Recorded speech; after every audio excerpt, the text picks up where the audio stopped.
প্রত্যেকেরই সন্তান আছে। আপনারা জানেন যে সন্তান অসুস্থ হলে মার কতটা কষ্ট লাগে। আপনারা সেই দিক থেকে হলে আমার মেয়েটাকে বাঁচান।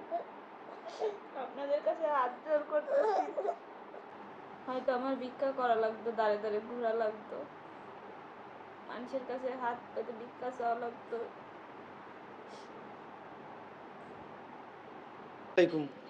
আসলে আপনারা দেখতেছেন সোহানীর অবস্থা বেশি একটা ভালো না।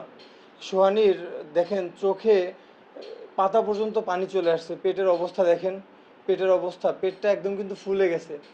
সোহানীর ইমার্জেন্সি চিকিৎসা দরকার, না হলে দিনে দিনে সোহানীর অবস্থা আরও খারাপ হওয়ার আশঙ্কা রয়েছে।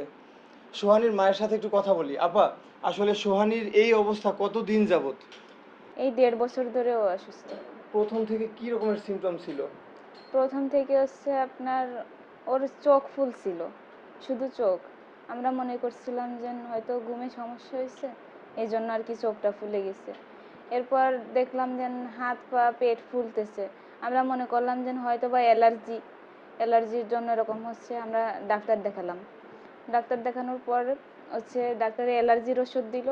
ওইগুলো খাওয়ানোর পর আরও বেশি অসুস্থ হলো। তখন আমরা জনজনিয়া হসপিটাল গেলাম। ওইখান থেকে আমাদের রেফার করে পাঠালো খুলনা শিশু হাসপাতালে। সেইখানে 3 দিন রাখার পর ওর তখনও এরকম অনেক খারাপ অবস্থা। সে আপনার প্রস্রাব বন্ধ, পুরো 2-3 দিন প্রস্রাব বাথরুম সব কিছু বন্ধ। পরে 3 দিনের দিন রাত 12টার দিকে আমাদের ওইখান থেকে রিলিজ দিয়ে দিছে। ডাক্তারে বলছে যে ওর কিডনির ছাঁকনিতে সমস্যা, কারণ ওইটা হচ্ছে ফিল্টার করতে পারে না, পানি ফিল্টার করতে পারে না, এই জন্য প্রস্রাব হয় না। আর প্রস্রাব যখন না হয় তখন ওই পানিটা সম্পূর্ণ শরীরে দাঁড়ায় যায়। আর পেটে ব্যথা হয় যখন পেটের ভিতরে পানি জমানো থাকে, তখন আর কি পেটে ব্যথা হয়। ডাক্তার হচ্ছে ওরে সাদা রক্ত দিতে বলে। তখন হচ্ছে ডাক্তারের পরামর্শ নিয়ে দেওয়া লাগে। ডাক্তার যখন দিতে বলবে তখন দেওয়া লাগবে। সাদা রক্ত একটানা আপনার 5টা রক্ত যদি দেওয়া হয়, তাইলে আল্লাহ দিলে কিছুটা ফুলও কম। তারপরে আপনার অ্যালবুমিন দেওয়া লাগে, দামি ইঞ্জেকশন, 5,000, 5,500, 10,000 টাকা। তো মানে মানুষের উদ্দেশ্যে আপনার কিছু বলার আছে? আমি সবার কাছে হাত জোর করে বলতেছি, আমার মেয়েটার জন্য আপনারা সবাই একটু পাশে দাঁড়ান।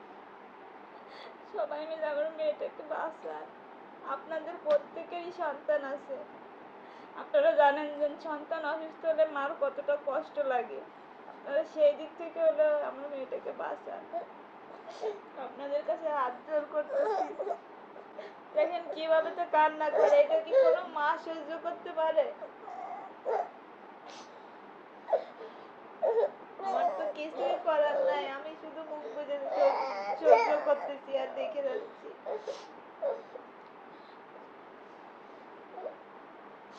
আপনারা সবাই মিলে আসেন, এসে আমার মেয়ের পাশে দাঁড়ান, সবাই একটু সাহায্য করেন।